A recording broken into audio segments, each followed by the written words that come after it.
We're going to do manual muscle testing for shoulder abduction.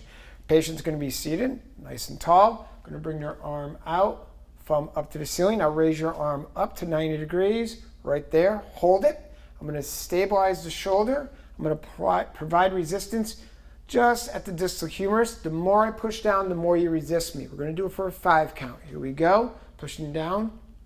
2, 3, 4, 5, and relax.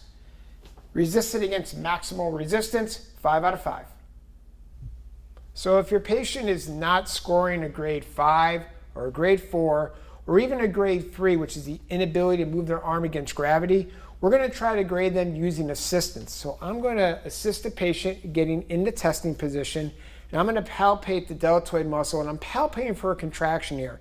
And as I start to remove the resistance off their humerus, you can tell that the patient, they can't hold their arm up, but I can still palpate a contraction here. So this is going to be a grade 1. There's a trace contraction, but it's certainly not enough to keep their arm up.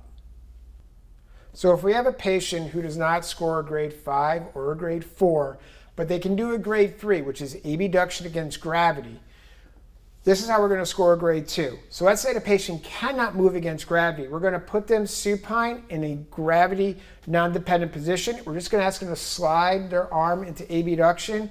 The fact they can still abduct, this would be a grade 2. Let's bring them back here.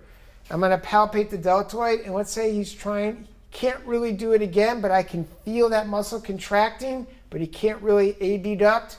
This would be a grade 1.